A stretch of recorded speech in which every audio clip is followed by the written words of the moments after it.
If you listen to this podcast, you will make your first $1 million within 3 years. I'm going to repeat that. You will make $1 million within 3 years of the first episode you listen to. We don't want pikers. We're not here to save the manatees. We're here to make podcasts. You really want this. You listen and review. Put that coffee down. Welcome to the episode of Coffees for Closers. Today we have myself and James and the fabulous Vanessa Horn. Thanks for coming today, Vanessa. Thank you so much. Excited to be here. Yeah. So I wanted to get Vanessa on because she's an established closer, sales lady, boss lady, all that kind of stuff, and has some awesome accounts and does some cool stuff over in the US. So really wanted to connect because she's helped me with a few things. So wanted to get her on and see how she can help everybody else. So thanks for coming on. Really appreciate it. And give us the rundown of who Vanessa Horn is. Well, my approach to sales is that it's of connection and what I call the classy close. And I believe in sales is such an empowerment resource that we can have because we're always selling. Truthfully, I just talked to somebody who needed to get a role in a job, and I basically supported them in establishing and getting that role. And I'm like, you're selling yourself, even though you don't own your own business, you just sold yourself, right? And Absolutely. So I think it's such a powerful tool. And as a matter of fact, when I was in college, one of my mentors, he's Australian, a guy named Peter Daniels, he came and spoke at my university. And I approached him, I was like in my senior year of undergrad, and I said, if you had any advice for me about which direction I should go with my career, what do you recommend? And he said, go into sales. And I said, oh, sales? Really? Like in my head, I thought like car sales, like pushy sales. And it's got so many negative connotations attached to it. I know. And he said, well, here's the thing. It's applicable to any industry. It's a skill set that's transferable. But in my head, I said, I don't want to be one of those people. What did I do instead? I had studied organizational interpersonal communications, basically anything around the study of people. I love understanding what makes people tick, what makes them wired the way that they do. And then I ended up getting my MBA and went into this whole route in corporate finance. And it wasn't until I was pregnant with my first son, this was 16 years ago, that I was like, I cannot stay in my corporate career. This is not going to give me the time freedom that I need. And what I did was my first thing that I invested in was a franchise. And believe it or not, it was a fitness franchise. And I remember going down to training for the franchise owners, and it was in Texas. And I saw this petite woman walk up onto the stage and do the sales training. And I swear this was the best thing I got out of my $50,000 investment in that franchise was I saw this woman get up there and like in the most elegant, classy, non-pushy way, demonstrate how you would close somebody into joining a gym. And I watched that and I was like, oh my God, what did she just do? That was like so effortless. And I said, I can do that. And we took it back to our gym and implemented it to the T. And it ended up being, our franchise ended up being the #1 producing franchise out of 10,000 because of how fast we were growing of implementing this system. Sales is the most important thing like if your front end isn't right, there's no point doing anything else in your business, especially with gyms. Like, cause I as you know, like I used to own gyms as well. The difference between gyms that are successful and gyms that are not is simply sales and marketing. That's it. Nothing else. Like location is very important also. What was that? Location. Yeah, location's a big one, yeah. But yeah, sales and marketing, your ability just to get people in and sign them, and then because if you sign them the right way, they stay for a while, you know? Yeah. Also, if you don't have that front end, there is zero point even bothering to set up a back end because there's no one coming in to utilize it. Yeah, exactly. Well, and the thing is like when years later, I ended up going through a couple different industries applying my sales knowledge, but it was about 11 years ago that I went into this industry of online marketing and coaching, consulting. And I had basically been investing over 6 figures and making my business work. And I remember the first time I put up a campaign, and I was reflecting on this with somebody recently who's like, oh, that's just what I need to do. Where I set up this campaign with a mentor's help. I had at this point drained through the savings of the business that I had sold, and was on my last 0% credit card. I'd invested $15,000 into a done for you funnel, and it was going to drive calls to me to sell my own stuff back then. And I remember that week that I got leads on my calendar, I had 9 calls and I closed 8 out of 9, and I made my first $30,000 online. But I think back, if I hadn't nailed the sales and gotten 8 out of 9 calls, and let's just say if I hadn't put the energy into learning sales and I had only closed 1 out of 9 calls, that would have been a failed launch. Absolutely. Regardless of the fact that you got leads, you got quality calls booked, it doesn't matter. If you didn't get sales, it's all for naught. Yeah. Yeah. All right. And like, I suppose like, I always tell people that, and I put up a post up on Facebook yesterday. Today's the 8th of May as we're filming this. That like you need some sort of grounding in sales before you go on to do the high ticket stuff, right? So like, what do you feel was your real grounding that kind of gave you the ability to transition to selling $30,000 in a day? Like, what do you think was that sort of key element, that the sort of step by step that kind of gave you like what it is you needed to be able to be that consistent? Well, in this particular industry, Or just in general, because like obviously there's all these courses now, right? How you can go out and just kind of like, you know, get $2,000-$3,000 commission per sale, and definitely people can do that because those courses are good. But a lot of people don't have any experience in dialing leads, you know what I mean? Or cold calling or door knocking or some sort of like more volume based, because really what gets you good, in my opinion, is practice. Like you have to have shitloads of conversations. And so like I had a conversation with a guy yesterday and he's like, what should I do? I really want to get into closing. I've done this course and this course. And I was like, well, first of all, like stop doing courses. I was like, you probably know enough now to apply somewhat. And now it's just going to be either coaching, which is like call recordings, like what you do, you know what I mean? And, or like, you know, really just kind of listening to your own stuff and getting better, but like you need volume. So stop trying to find someone who's selling a $10, $20 or $30,000 product. Find someone who's selling a $2,000 product and can get you 50 calls a week.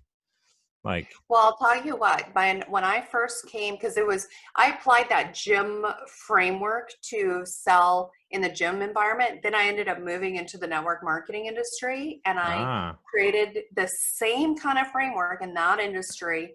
And while my peers were selling $1,000 packages, I taught my team how to sell $6,000 packages. So we ended up like building a $2.2 million business in just over a year. And I took that to this industry. But when I first started out, somebody taught me a methodology for selling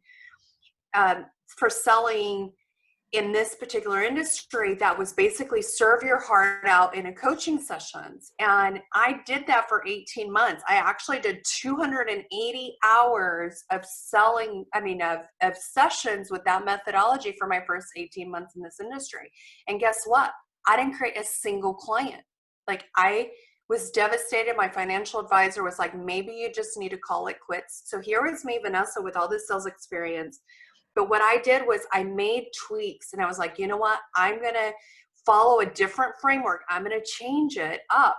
And I think that there's some real skill sets. Like my philosophy is sales is learnable, because I went from 18 months 100%. to not knowing and not being successful in it to following a particular framework that worked really well. Now I've perfected that over time, but that's how I got those 8 out of 9 sales. And when my belief is that if you can sell something where people have access to funds very easily, which I typically find less than 10,000, but definitely like 6 and under, because they have access to credit cards. They don't typically have to move retirement funds to pay for something. It's an easy, like, pay in full on a credit card. That was where I got my, like, those were $3,600 packages I sold to start. And anything in the range of where people have easy access to the money, because unfortunately what a lot of salespeople do is they sell with their own wallet in mind, or their own buying patterns in mind, or 100%. if it's like, well, I had spent $40,000 on my first coach. So I really had additional confidence selling higher end packages pretty quickly after that. And when I've trained salespeople on my team, when they're like, oh my God, that's so much money. And I'm like, okay, wait, that will get in your way because you've never invested that yourself. But I get them to see in context of what are they getting. For instance, in the online space, there's a lot of people selling business coaching, let's just say, right? And they say you can learn how to build a 6-figure, 7-figure, whatever based business. And I compare that to the fact that I have a friend who went to medical school. He's now making $250,000, right? Between $250,000 to $400,000 a year, which is what, high-end closers want to be making. For sure. And guess what? It took him 6 years of medical school 10 years of medical school and residency, and he's $400,000 in debt right now when he's making that really good money. Where meanwhile, myself making in excess of that, I had to invest heavily, but not $400,000. Not that much time. Yeah, not that much time. And so I think that it's the context for what are you selling and what's the price for, what's the value that the person gets for that. And when you can compare, okay, I'm selling a $30,000 package, but they're going to learn a business model that's going to bring them in millions of dollars potentially over the course of their business. It's that belief. And you're right. It's the reps, getting in the reps, where you can put yourself in a scenario where you have somebody who has a consistent flow. I put in one of my salespeople to a person who got her lots of leads, but they weren't fantastically qualified leads. But I was so happy that she hung in there, because now I got her up to 60% close rates, and once we got her in a different scenario, but she put in her reps in a situation where it was like, tough sell. And so what, like, when you're working with your employee, like, what are the things that you were sort of working with her on to get her up to that 60% close rate? Like, what's the first thing that you're really trying to nail down when it comes to getting someone from closing at, like, say 30%? 20 to 30% is what I kind of see usually for people who are relatively, like, new to the industry, right? And obviously, depending on how the leads come to you, if someone's just booking an hour-long sales call straight into your diary, you're probably not going to get up to, say, 60, 70% unless you're doing like a triage method or something like that. But, like, what are the things that you're really kind of trying to focus on first? So the things that I focus on, here's where I see salespeople get tripped up in the sales conversation. And I teach, obviously, a very specific methodology based on the classy close. But here's where I see the hot spots in a call. Most salespeople can be pretty good at building rapport. Mm-hmm. So let's call that, like, they're good in that area. But it's setting the frame for the call initially, taking a strong leadership role. I have all my salespeople, and it doesn't matter who we're selling for, we create a model that represents their IP. So it's just our way of articulating and selling the process, the method, the system that's going to get the results. And it just ensures it gets the prospect to trust that, okay, they know they've got a whole process for getting a result here. So without exception, every single one of my clients, if they don't have one already, we create a model. The most simple one is basically a triangle model that says, okay, here's the top 3 pillars, basically, that helps get the result. Now, so that model articulation is super huge. Why? Because as they're asking the questions of the prospect and getting where those pain points are, I teach my salespeople to match the pain to the model. Where will we address that on the model? So it's basically, I call it matchy. We're just like, here's the pain. It's very here's technical, how the matchy system. Yeah, it's matchy. They don't forget it. And here's the model, and here's how we solve it. So you've got to have a direct correlation. Otherwise, it just sounds like promises, which any salesperson can do. That's super crucial. And the presentation of the offer, the transition to this stage of the call where you're doing the presentation of the offer, there's key questions that I teach my team to implement, because it's like, if they don't do that well and get super caught up in the selling of logistics, they'll lose the sale.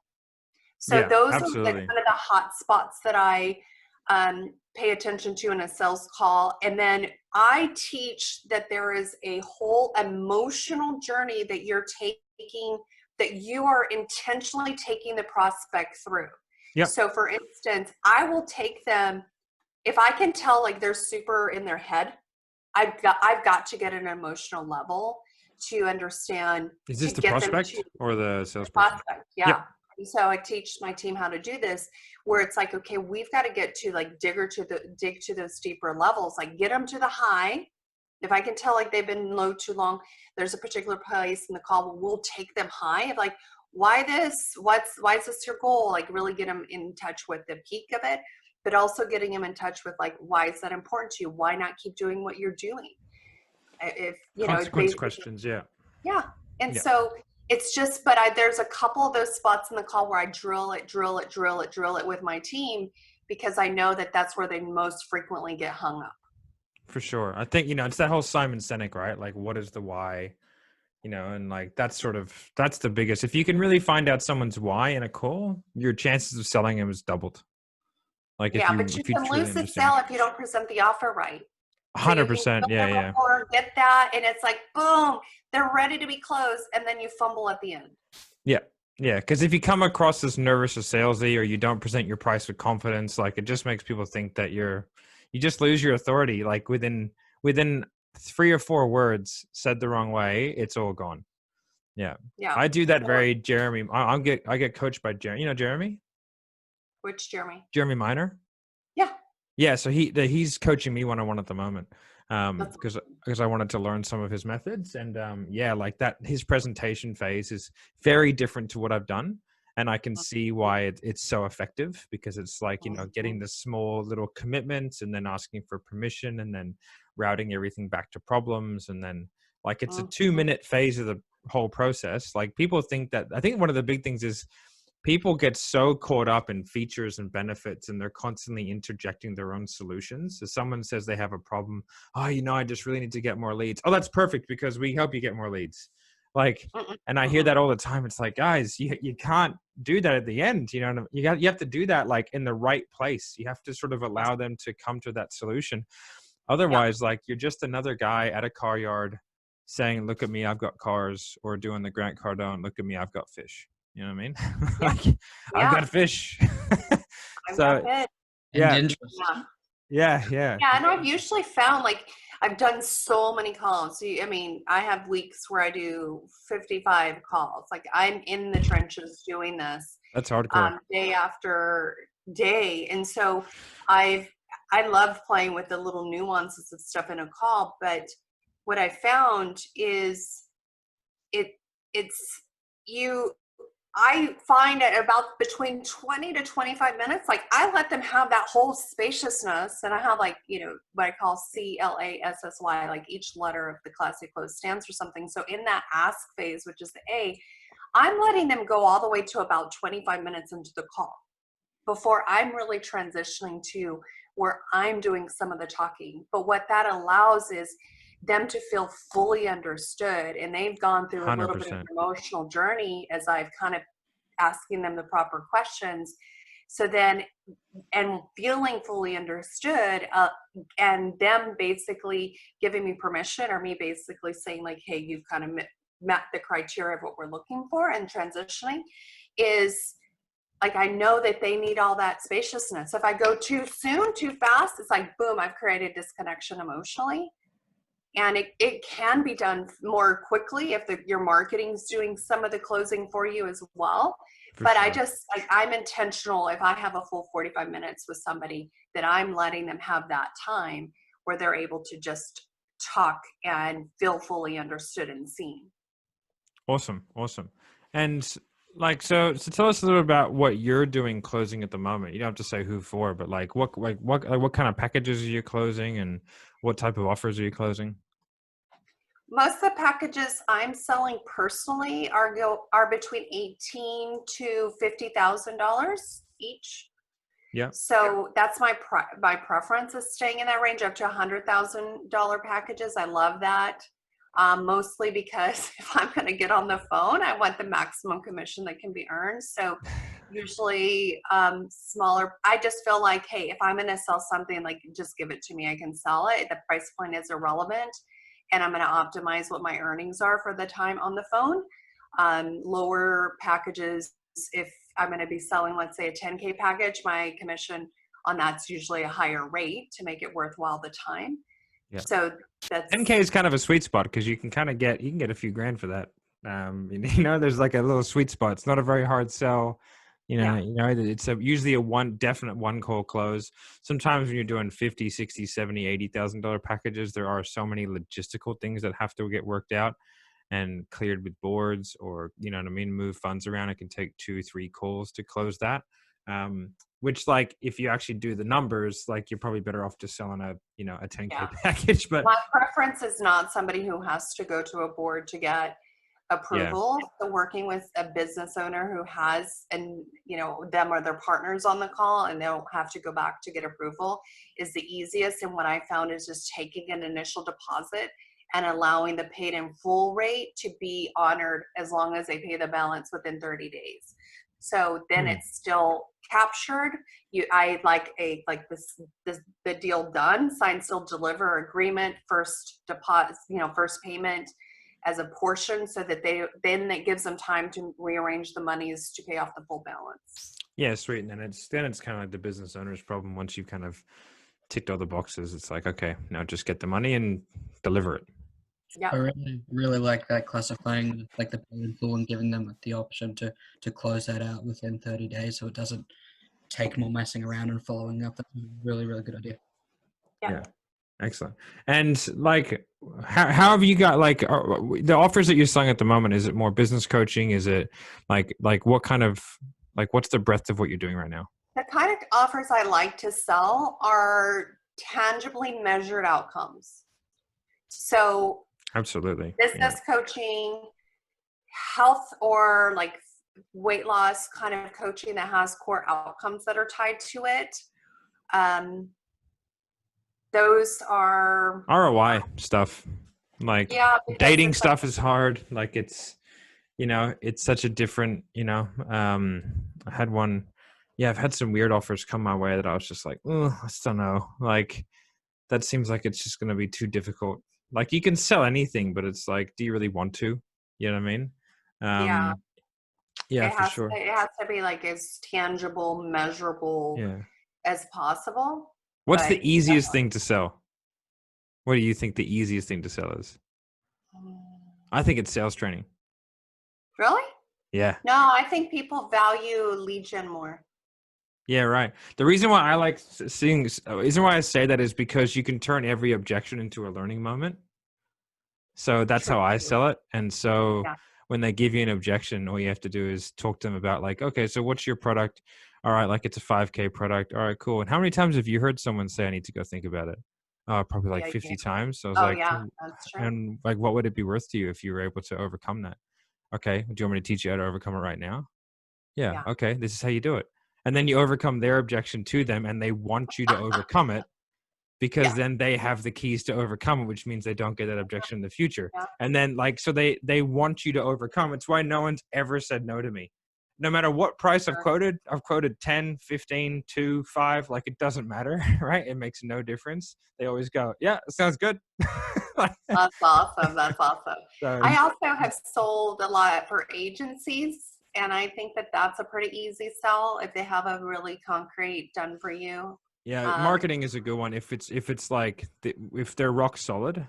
The hardest part with marketing is that there are so many charlatans. Like so many, so many guys who run an agency who are 21 years old and in their mom's basement. And that's kind of the stigma that's behind it. Yeah.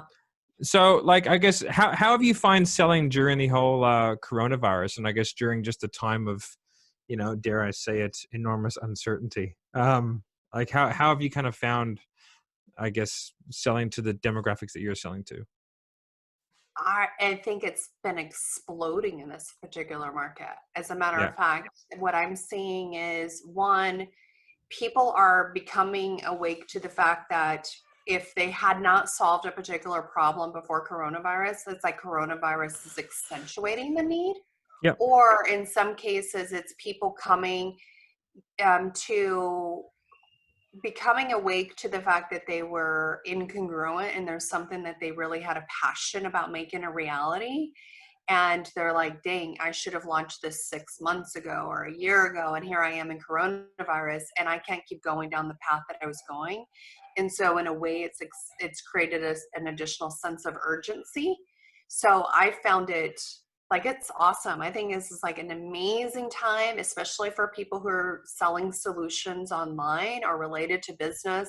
Like, people need it more than ever. I would even argue relationship coaching and health coaching. There's so many things, if I can tie it to the personal nature.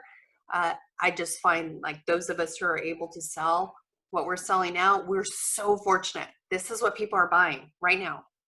Yeah, I think like there's a couple of demographics, like couple of industries, like selling fitness, online fitness right now is really good. Anything you're coaching coaches.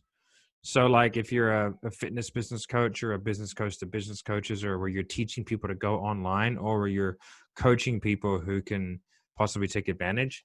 And I've seen a couple of people, like people that we know, like people, with health services, like brick and mortar health services that are like those businesses are super struggling. And there's a couple other industries that I think have really been hit hard, like building industries. Anyone who's coaching builders, like that seems to be a bit of a tough gig at the moment. There's definitely I know people who are coaching salon owners whose salons are shut down, who are right now crushing it with their best months, with who coach dance studios who cannot even have students come in having their best months, people who coach gym owners who have brick and mortar gyms who are having their best months. So But what is it that you think that they've done in their marketing that's allowed them to do that? Because like I think you have to totally change what you're offering. You have to change. And it's Yeah. a distinction that I've heard. It's like you've got to sell them the life raft versus the yacht. So what is it that makes them have a quick win right now that's super relevant to what they believe is they need? And then you can use that as an upsell from there. But those short, very solution-based options, or if you're selling a 12-month thing, for instance, give them the first 90 days. Like, hey, go 90 days in. If you don't get everything that we're promising that you say you're going to get, what we say you're going to get in these first 90 days, you're not committed to the 12-month agreement. Like, just giving that kind of assurance for people who feel a sense of uncertainty. Yeah, I think what I've found is that being able to like offer, it has to be real solution based and be like, this is what you're going to do. Yeah. Like I recommended for a lot of people to like cut the 12-month away for a while, come in with like a shorter program. It doesn't even really have to be that much cheaper, but it's like a 6-week program that would be the same price if they were in your program for 6 weeks, a bit more expensive. Yeah. But it's that mental commitment of like, this is for 6 weeks. This is to fix a particular problem. And this is how we get out of it. And then on the back end of that, you can upsell people like into your 12 months because hopefully they've got on the life raft. Now they can get on the yacht. Right. So yeah, I think it's been very interesting to see the adjustments that have had to be made in marketing. I don't think from a sales perspective, there had to be many adjustments made because like another way that I sell and probably that you sell, it's a very emotion-based sale anyway. So like, it's very digging into pains and stuff like that. And so that's going to work always and forever, right? It doesn't really matter what you're selling. But you really have to be selling, I think, a product that's appropriate for the person that's going on, because some of those, 12, 15-month business coaching packages were just not appropriate for some of these people who are bleeding, because who gives a shit about a 6-month plan when I just need to figure out how to keep the doors open, like, or how to keep the lights on for the next 3 months. Like, let's talk about that. And how do I slash my budget and afford to pay you, but also still save money? How do I keep my employees on? Like, what do I do? You know, like you have to have quick wins. Yeah. Exactly.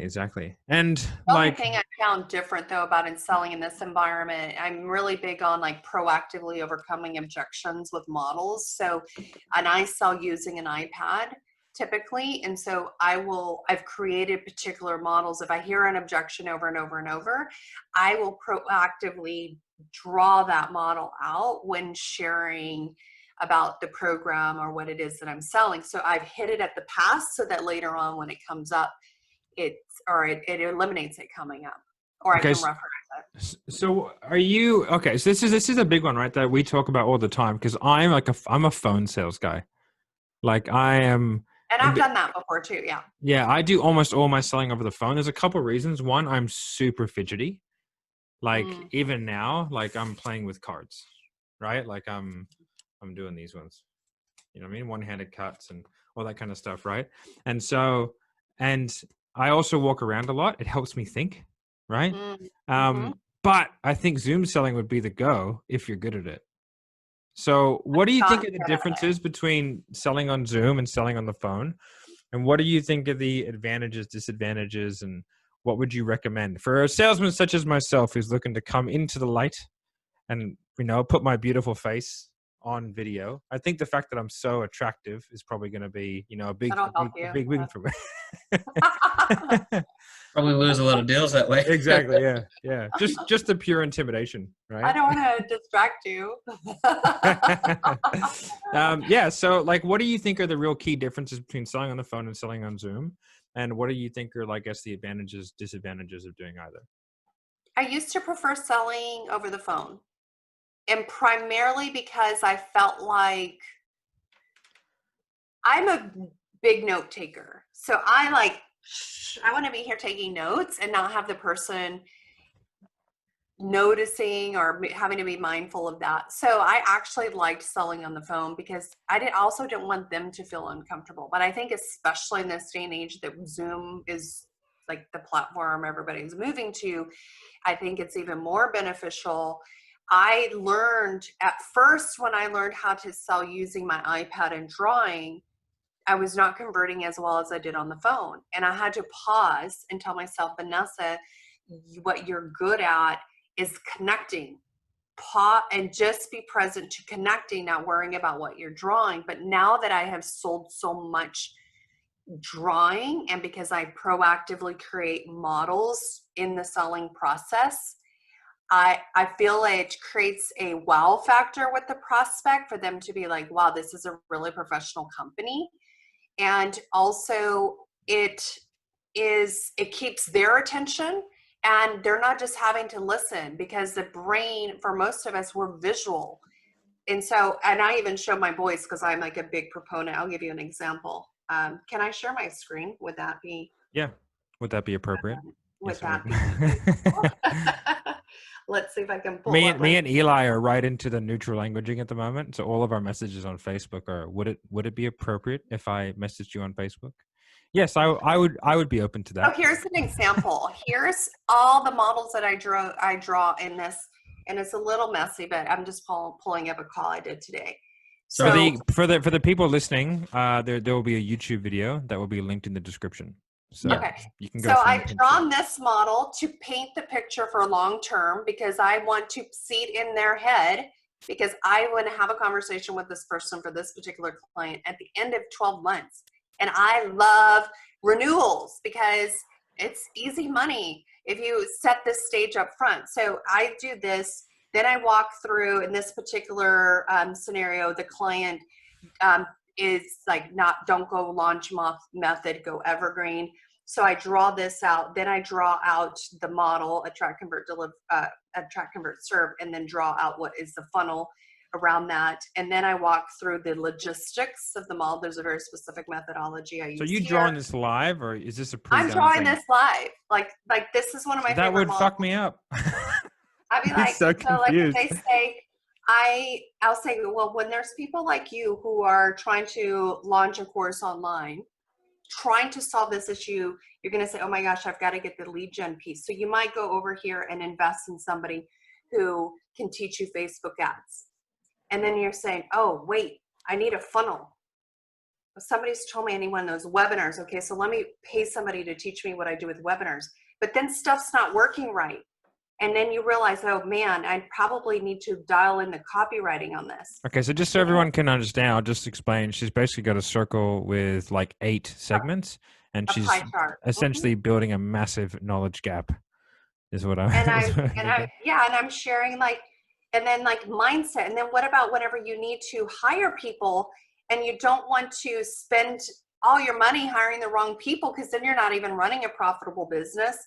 And then strategy, and I just map out all these things that I know that they're going to need in building their business. And I go, this is going to cost you money, all these things. And you're going to have somebody who says, oh, okay, well, I'll teach you ads. But when it's not working end to end, guess who they're going to blame? They're going to blame that your funnel and your webinar doesn't work. And so you don't have a cohesive A to Z solution.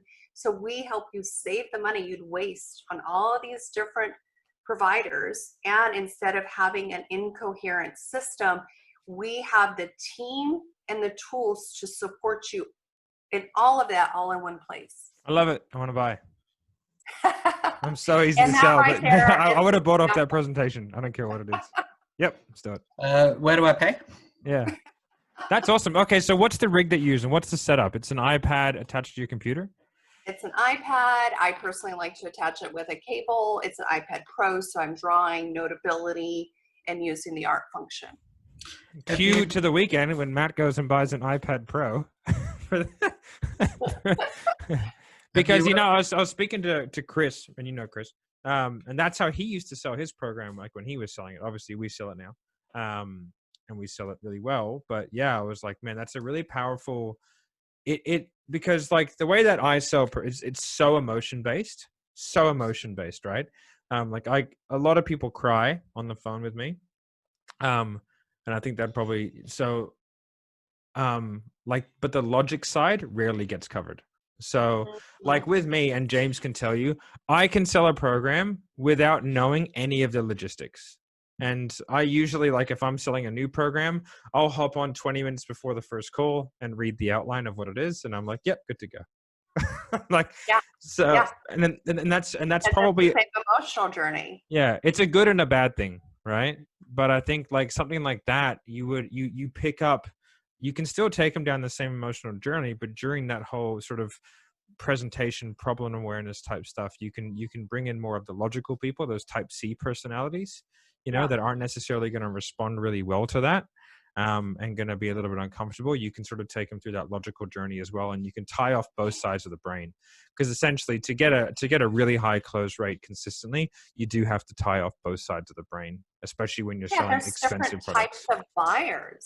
There's and what I love is that it eliminates the types of buyers who are, I need to think about it, or can you send me the details of what's in the program, or blah, blah, blah. Like those kind of delayed decision makers. It just helps well, no, let's address it here and map it out. And they see, and it's okay. And if you're recording it too, this was being recorded and you can be sent this call, and then you have everything. There's nothing that we can't go over here. I don't ever send a recording, but I'll say, hey, you're welcome to take a screenshot. Yeah, that's fair. Yeah, for sure. Yeah, I guess that's it's also like your IP as well. You know what I mean? Yeah, well, I create this for my clients that I sell for. I'll create the models that will sell their stuff, but it comes from what are the most common objections, and I need to proactively hit them at the pass. Is that part of the services that you provide as well through the Classy Close? You help people kind of create those models and do that kind of stuff? Yeah. Amazing. All right, cool. I'm sure we'll be sending a few people to you, because I'll just get my clients to pay you to develop the model so I can sell it easier. That sounds like a really good idea. That way everybody wins. All right, cool. Why don't you tell us a bit about Classic Closes? Yeah.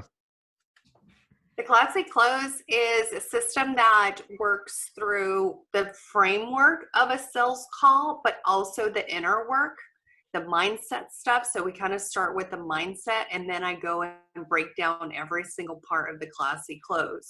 So the C stands for creating context in the conversation from the get-go, and the L is the leadership, for taking that leadership position. A is ask. So it's how to ask the questions in the right way. Like, what are the questions that are going to prompt the responses that you want? S is how do you serve? So there's a way to where the matchy. So in a way they kind of feel like, oh my gosh, that's what the roadmap looks like. Yeah. And then the solution S is the next S is solution. And then the Y is the yes. Logistics for after the yes. How do you not lose the sale? How do you get the contract signed, the money on the call? Like for me, a sale is not done with a verbal yes. Like and there's a sequence that I even teach for how to do that, because of the psychology of like, even when somebody has said yes, they could like literally all the internal stuff of like excitement and fears all coming up at the same time. And they could be in the middle of signing a contract and be like, you know what? I'm feeling nervous. Can we pause this for a moment? And I just teach like the methodology to go through that as well. Yeah, great. Whenever I'm taking credit card, I always give them like 3 pieces of information that I have about them. So I tell them the information. Okay, so your first name's this, your last name's this, your email is this, your phone number is this. What's your credit card number? Okay, great. What's your address? So like they feel way more comfortable. Just kind of like, well, this guy already has so much information about me, you know? Yeah. So yeah, and I always do credit card before address. I do not wait for credit card. I go for credit card as quickly as when they say, yeah, okay, let's do it. I will pause and say, what makes it a yes for you? Yeah. So it's just like nailing their own reasons. Yeah, but why though? Yeah, that's how I do it. Yeah, I do a little like intentional stuttering and then draw it out. Okay, yeah, let's do it. Okay, but why? And they're like, oh yeah, this. And I go, all right, cool, let's do it. All right, you've convinced me. Yeah. I'll let you buy. Yeah. Yeah. All right. Do you get most of your clients to set you up with the triage method? No. No, you get straight to sales call? One of my, actually 2 of my favorite clients, we just go straight to the call, but we set up their funnel in preparation for the call in a very specific methodology where we are pre-selling the program and people are basically applying, so that it's not a, hey, just sell this free call, sell the free call, sell the free call. It's just a different twist on that. And so it just allows us to go straight to the strategy session. So it's very marketing based. If someone's got a super strong brand, super strong base, you know that they can provide, they're doing everything that you say. That's a big thing, right? Like with me, I hate when I tell like accounts come to me and they're like, how do we get more sales? I go, well, you need to do this. They're like, no, I just mean like, can we just pump more leads? I'm like, well, no, I don't really want more leads. Like, let's just do this, add some webinars, add some trust building, add some this, add some this, add some this. And we brought on a new client just the other day and he's like, what do I need to do to make this the easiest sale possible? And I go, do this. And he goes, okay. And like a day later it was done. And I was like, I like you. Perfect. And that's like $40K for 6 months. So that's it's an expensive program. All right, cool. And if you do triages, do you do them yourself or do you have somebody else do them for you? I do not enjoy triages personally. I know in some cases it's worth measuring the metrics to see if it makes a distinction in the closing, but I found that I could always outsource somebody else doing the triage and just get me with closing calls. So it's my preference not to. I love it. What are some tips that you have for sales? I just got some rapid fire questions. What are some tips that you have for like time management of sales reps? Like burnout, like, cause I had a call with a guy the other day and he's like, he's killing it, right? Like he's closing at 80% for a fitness offer at like $5,000. The marketing is phenomenal. Like anyone who can't afford it, they kick off the calls, right? Like they don't even allow to get on. So that's some context there, but the dude's doing 10 calls a day, pretty much back to back at 45 minutes. And I was like, oof, bro, you're going to doing that many fitness offers. I was like, you need to schedule in some breaks. I told the business owner, I was like, you need to give him a paid week off every 12 weeks.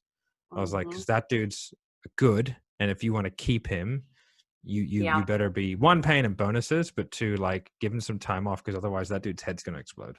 Mhm. Yeah, you have to honor your own rhythms. Like, I know for me, I do not enjoy taking a call before 10 a.m. Like, I can do it, but it's not super fun for me because I have my routines in the morning. And I've done calls all the way to really late because I have Australian clients. But I start to realize, like, okay, I am basically shot after 8 and my sleep's going to be screwed up. So those kinds of things, building in a break for lunch, take a walk, move. What I have an Aura ring. I don't have it on me right now, but that'll prompt, hey, it's time to get up and move your legs, little things like that. So self-care is huge for salespeople because we're driven by, at least I am, by winning. I love winning. And so I can go on that adrenaline of winning for a really long time, but to sustain it, it's better to intentionally build in patterns that honor my own daily rhythm of how I feel. When do I feel best in the day? Although I put in quite a few calls in single days, but by Friday, I don't want to be doing calls. Like after 2, it's completely shut off. So those are some things that I know just honor my best schedule. And everybody's individual. What do you think is it, have you found there's like a least productive day to do sales? I always found that I had the most amount of reschedules on a Monday. Yeah, Mondays aren't fantastic. Yeah. Because people have forgotten. They've booked it. I actually, if I have to do triages, I would schedule them for Monday, Tuesdays, so I can close them. That's exactly what I did. Yeah. So, and then I'll do triages again, possibly on a Friday, because sales calls, sometimes you can get, like, after a certain time, people just, they're not mentally in the space for sales calls. So I can do a triage and then get them booked in for, I never like to have more than like 3 days in between a triage and a sales call. But I think that, like, if marketing is done right, you can just go straight to sales call. Like, the only thing is the show up rate. What are some things that you would give as tips to help with show up rate? Exclusivity of them realizing, like, we only take, like, almost push them back on a thank you page video after they've booked. Like, hey, you know what, if you're not going to show up, or if you're not ready for this, or if you're not ready for that, where it's like, I really believe in kind of pre-selling the program through the process, then proactively say, go ahead and cancel the call, and pushing them away. And then I've just found, like, it shows, like, they almost feel like, I've got to show up. I'm proving myself in this call. Like, I'm being evaluated for the program. I love that posture a lot more than the chasing of the prospect. That works. Okay. And do you do your own follow-ups, or do you have someone follow up people for you? I schedule follow-ups. So I don't have anything that's like, I hate homework. So Yeah. It's like, when is it? Like, even if they're like, hey, I'm not ready, I'm moving, blah, blah, blah, blah, blah, in 3 months. Okay, let's choose a date. When? Book it in. Okay, sweet. That's easy. That's really good. Yeah, I find, like, getting everything done there and then is just, it's way easier. Just to reiterate that last question, these are questions from our team that have directly asked specifically for you, so that they can get better themselves as well. Well, I think what they mean by those follow-ups is, let's say if you've scheduled that call in for 2 months down the track with that person that's moving, do you have someone on your team that will follow up with that person specifically to say, hey, are you still right for that call? It's 2 weeks from now. How's the move gone? Are we still on? Do we need to reschedule, etc.? Or can I book you in for another time? Do you have someone on your back end managing that process for you in case that person needs to reschedule or whatever? No, we build automation campaigns that have that specifically nurturing up to that, leading up to that. So you book them and then it triggers a series of automations. Campaign. Yeah. Perfect answer. Awesome. Thank you. Nice one. What do you think was it? And I hope you don't feel interrogated. What is it that you think kind of took you from, I guess, being, a salesperson selling fitness stuff, selling your own franchise, to then, like, what are the steps that you think you took? Was it a pretty natural progression? I totally agree with what you said when you said sales is teachable. It is the most teachable thing. Like, I had an argument with it, not an argument because I talked circles around him, but I was on a webinar that I was kind of like helping somebody out, and they had someone coming on saying, no, sales can't be taught. It's a natural thing, or you can't do it. And so I just sort of talk circles around him. But I totally, like, I was terrible at sales. Terrible. Straight up horrific. Like, I could not sell anyone. And the only reason why I became half decent at it was because I had to, because I really wanted to eat. And I had my own gym, and I couldn't pay anyone to do it. And I had leads coming in. So I was like, I better get good at this. So I paid a mentor to teach me some stuff that made me somewhat okay.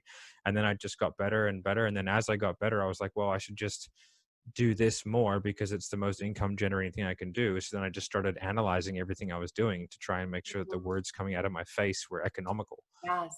Yeah, because I think the thing that I said to a guy I was on a coaching call the other day was like, your calls are too long. So you need to listen to your calls and figure out if what you're saying actually provides any value. And if it doesn't, just stop saying it. Because going from like, when you take someone down that emotional journey, like you're talking about, the longer that goes for, like the less impact the emotion from back here has. So the more you can condense it into, say, like 30 to 45 minutes, like the much more power and the much more certainty they have at the end of the call. So like economy of words was a huge one for like for me personally. So what do you think was some of those things for you? I'm a geek about language. So I used to have, like, in my network marketing days, my team, and even in the coaching space, people would say, like, can I just have a doll and I just pull the string and you say the words, because it just flows and it sounds so, it's smooth and it works. And what I had them do, like in that scenario, is I would go to trade shows and I would put them at the booth with me, and I'm like, you're going to talk to 200 people today until you say it so many times. So it's that repetition thing. Yeah, absolutely. And you're right. Like I call it 007. What are the key 7 questions that are most crucial for you to say in a sales call that I just found, like, are those guiding them through the journey without. That's funny. I have 6 questions that are the 6 crucial questions. Yeah, I do. Yeah. So yeah, that's funny. Sounds like a missing one. Yeah, it sounds like I'm missing one. Yeah, exactly. Damn it! I'm like, I have one too many. Yeah. Either way, I think it'll be fine. I think we're both doing okay. Yeah. Yeah. That's really cool. I think, like, man, sales is one of those things. Like, it's beautiful when you can do it right, and once you hit it, like, I saw this amazing. I put it up. I'm not sure if I put it up on my Facebook, but I put it up in this sort of group that I'm in, where it was like, in the Matrix 1, when he becomes Neo, and all of a sudden he can just do everything. And it was like when the sales training finally kicks in, and you can overcome every objection, and he's fighting that guy one-handed. Like, and I was like, that's exactly what it's like. It's what it feels like when you're in that zone. Like right now, I feel like I'm in a really good sales, like, headspace. Like, I haven't had a no in weeks. I can sell. I've sold people into programs who didn't even know about the program, and they just hopped on the phone with me to talk about something else. And I sold them into it. And I was just like, you just kind of feel in that vibe where, like, no matter who you talk to, so it feels really good. And you feel like everything is a bit of a sale, and then you start talking and thinking that way, which is really cool. But yeah, I just think, like, when there are certain key concepts, at the moment they click, you're just like, that's I get that now. Like, I understand the importance of getting in the emotional drivers. I understand the importance of creating urgency during the call. I understand the importance of pre-handling certain objections conversationally, like stress and partners and money and stuff like that. Like, once you kind of get those things and you can handle them smoothly, like you said, it becomes a whole different ballgame, because it's just you talking to somebody. There's none of that sales pressure, it's just someone talking to you and leading you down a path, but you don't feel like you're being led. Yeah, like the mental image that's in my mind in the journey is, it's almost like you're dancing with a partner, and you're leading it, and that they're scared to go in that particular circle. That's like their little area where they're fearful of going, but you're going to elegantly glide them around the room, because you're going to end up in this particular spot in the room. And it's just that confidence, but it's almost like a dance partner where you can't push harder than they're ready to receive. So there's a feeling that you're filling out with that person, but precisely where you're guiding them and going. Absolutely. And I would say, like, I personally did not specifically see that theme of sales for myself. I was in a partnership with a gal, and we were selling a $30,000 a month program for 3 months. And she had like the curriculum, and that is not cheap. and it wasn't cheap. It 90K. wasn't cheap. Nice one. And we got on, and we put this team together. We had a $250,000 launch, like in 6 weeks. We went from concept to like, let's do this together and I did like when we looked at the ratios, I was closing way more.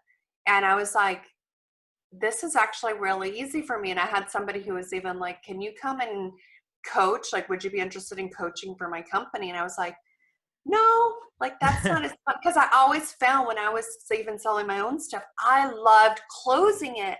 But then I was like, oh my gosh, now I got to coach them. Like that didn't feel as fun for me. Yeah. It's the worst.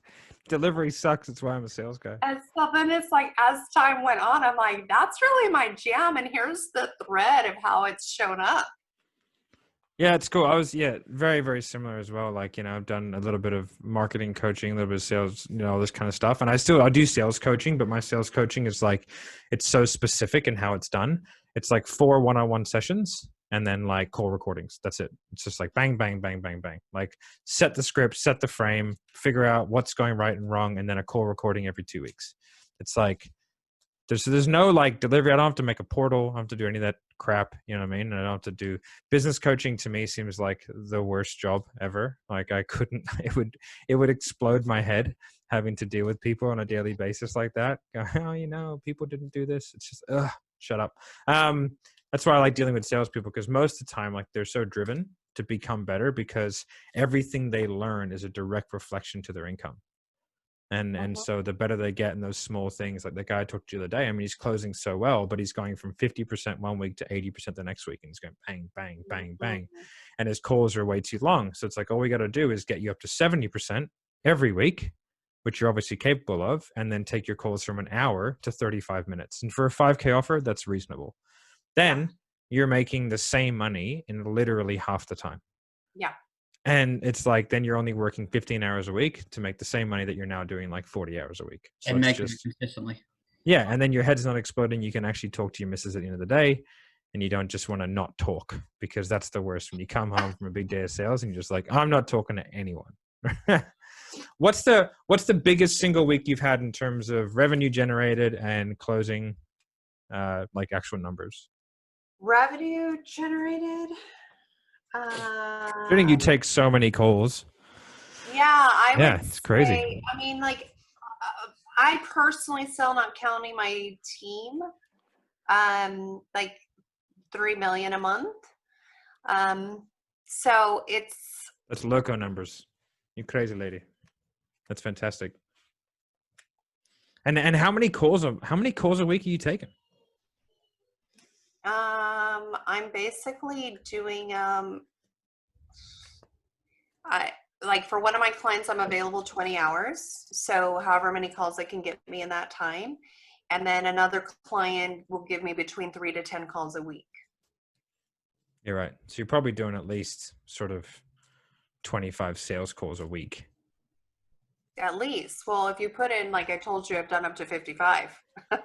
It's crazy. I think the biggest week I've ever had of sales calls, like high ticket sales calls, was something on like probably 15, 16 of actual calls booked. Yeah. Like I just, because the volume, like maybe that's the difference between being in Australia as well and being in the amount of people in the US is obviously far higher, but, or maybe it's just because I need to get better accounts. That's probably,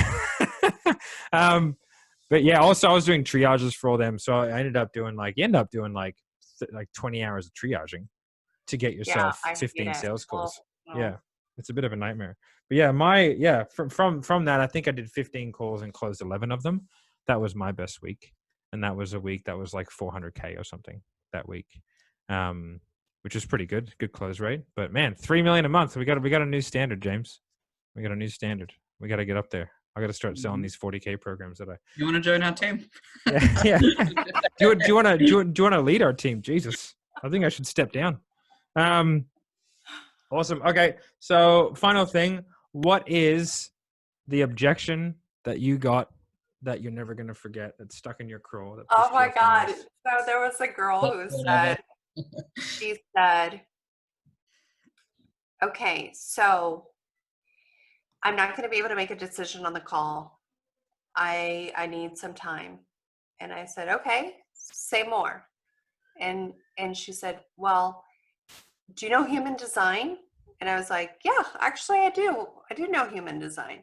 And she said, well, I'm the type that it says that I can't make a decision that's on right away. And I said, well, I'm curious, what type is that precisely? And she's like, I don't know. And I was like, oh my God, you're going to like rule your life by this human design and you don't even know what type you are. Yeah. So it was like, oh That's my awesome. gosh, how creative can you get with an objection? Yeah. That's like It's not saying, like I'm not going to you- eat bread because of the blood type diet. What blood type are you? I don't know. I That's don't know. so. Yeah, But I'm pretty I'm sure just some of like- them can't eat bread. Yeah, exactly. It's the equivalent of like reading your horoscope, then adjusting your day so you No read way. the outcome of Oh what my the horoscope God. says. Oh my God. But not knowing what month you were born in. Yeah. Yeah. Yeah. I don't know. It's that one. Yeah. Yeah, that's ridiculous. You get some crazy people. I When was I like, that has got to be like the best objection I've ever heard. yeah, you know what? I think this is for the best. I'd like to wrap it up here. All right. She ended up buying, but yeah, Yeah, that's right. I'm not gonna go head to head on a human design. Exactly. I don't think you asked like where else does this show up, right? Yeah, exactly. I've had some great ones. You get some really. I think when I used to have a really really pushy style of sales. There was nothing classy about it. It's definitely changed a lot over time. But like, because I came from a fitness sales background, like I learned from all the fitness sales guys, and it's a real beat 'em up style. Like it was basically 5 minutes of selling and then lean in hard to the objection handling. That's how I used to sell. So I'd do all the discovery, goal, motive, everything in like 5 minutes and then pitch and then objection handle and close. Right. That's what I would do. And it got me really, really good at objection handling. Like, don't get me wrong. Like now you can really talk circles around people if you're really good at that. But the better you are, the less objections you get. So it's like, if you're really good at objection handling, you're obviously bad at something else. There's some people who sell, like I actually call it selling by inspiring, because I found it to be as important to touch it in on the pain to get them to the peak of their why, and like that you being their advocate to see a picture that's even higher than what they can see for themselves. And what I found is like if people feel really seen around that and like you are their advocate, then it inspires them. Like it takes them like out of the logic and not just pain.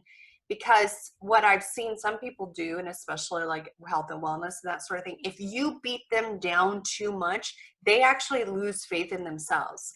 And what they're really saying no to is the fact that they don't trust themselves. Yeah. So you get them out of the buying pocket. Yeah. Yeah. Yeah, absolutely. No, I used to do that all the time. I've got a bunch of sales calls recorded of me doing like fitness sales, and I listen to them and I'm like, man, that's rough. Like it was. What was that? I said you're an absolute dick. Oh yeah, I was an asshole, total asshole. But it worked. I mean, I was selling a couple of hundred memberships a month. You know what I mean? And these are $400 or $250 over the phone. But it was like I just had a massive list of leads, and it was like, how do I get this in the fastest possible way? And I was closing them in like 18 minutes. It was just like, so what do you think is like, this is an interesting observation because you came from fitness sales. I did too. What industries of people having backgrounds do you see make the best salespeople? Fitness, for sure. For me, people with a fitness background there's a couple reasons why. First of all, you get every objection on every, I need to think about it. Oh, I need to, the time. Oh, I need to chat to my partner. Oh, I don't know if I should, like, man, you get every objection because overweight people are overweight for a reason, right? Like, and so every single fiber of their being causes them to be overweight. And so it's stopping them from doing it, right? Like, so you're essentially like, you're selling money to broke people. You know what I mean? Like it's something that they don't even think that they can truly achieve, right? And usually you have to do a high volume, and it's like a low to medium ticket, but people consider it expensive for what it is. So if you're selling group training for $100 a week, people that'll explodes their head sometimes. You know what I mean? Like how expensive that is. So you have to learn how to set frameworks. And it taught me about price surprise. When people are surprised about a price, it doesn't even matter if it's valuable. They're surprised. And then it takes them back and it takes them out of the emotion, puts them too much into like a logic framework. And then it's really hard to take them out of it. So you have to find ways to like disguise the price during the call, so they have some sort of like understanding of where it's going to be on like a subconscious level. So I learned how to do that and pre-handling objections. But really just the fact that you can be on thousands and thousands of sales calls. Like I have not been doing sales that long, really, like a few years, you know, in terms of like really intense sales, probably like 5 years. But man, like in that time, like I've done tens of thousands of sales because I had to sell a couple of hundred people every month. So like, I just don't know there's not many other industries that you can get that volume of lead, that many objections, and have to really dig deep on every single call to get people to overcome the things that they have to overcome to get them to lose the weight that they need to lose. Like, and you actually help people. So when they do it and you get them into it, there's actually like a level of satisfaction from actually getting that person to take action on something. So it's a really good segue, I think, to doing stuff. What have you found? And timeshares. People who can share timeshares can sell fucking anything. Timeshares, fitness, actually people who've been like bartenders because they don't have any fear of talking to people. And then also people in network marketing. Network marketing produces some killers for sure. Yeah, I think it's such a highly competitive industry. And you've heard no so many times. Actually, I look for people who've actually had success in network marketing, because if they were successful in that industry, I'm like, oh, it's transferable. Come on, come aboard. Yeah, for sure. That's where Jeremy got his. He made $3 million commission doing network marketing. And I spoke to him about that. I was like, how the fuck did you do that? I was like, that seems like a crazy amount of commission to make. Like, I can only imagine. Because it's your whole downline. You're earning from your whole downline. Yeah. Yeah, he sort of explained it, and I was like, that makes sense. But I was like, man, that's... But what you have to do is you have to be really good at recruiting people and then having them replicate your system. That's why I had like basically a classy closed structure in network marketing that I taught all my team how to go through this little formula that got them to get people to buy big packages of stuff. Yeah. For sure. And like, again, it's a teachable thing, right? So if you have a system like Jeremy's system of that NEPQ system, it's highly learnable. It really is one of the most learnable. Now to get it really good at it with the tonality and the pausing and the stuttering and the this and this, that's hard. But the actual like system itself, those are little nuances that you just practice and get better at. And like, exactly, you know, when you're in sales, you're a student of it forever. Because you and I met in another sales training program, and I'm always reading books, learning stuff, because I'm like, if I pick up one little tweak, that'll end up being a multi-million-dollar tweak. It's exactly right. Like the benefits, like the reason why I signed up with Jeremy is because like I was taking people from triage to sales call, but my show up rate was terrible. Like it was like 50% or below. And so I was like, what am I doing on but I'm closing 80% of people. So I was like, if I just get them to show up, then I can close them. So if I double my show up rate, then so what you do to fix that? So, essentially I was applying too much sales pressure. Like I didn't even know that I was, right. And so I listened to a webinar that Jeremy did, and he talked about sales risk and sales pressure. I was like, oh, that makes a lot of sense. So I bought his course, which was like, say $2,000 or something like that. Went through it and I was like, oh, this is awesome. Then I reached out to him on Facebook and I was like, hey man, let's have a talk. And then he sold me into some 30K package. So in like 22 minutes, I was like, okay, let's do it. So yeah, man, it's been worth its weight in gold, because like I've then taught all my team that method of not applying sales on triage, and now everyone's show up rates are like 80%. Oh, sweet. So like it's made a huge difference, like huge, like it's probably doubled our sales. I've had in my own company, and I'm starting to now do placements for people who do triage. I've actually had people who are in the customer care role or in the coaching role do the triage. Why? Because they have a good feel for who is a good client or not, and they don't have that pressure component. They're not salesy. I don't even think triage has to be done by a salesperson personally.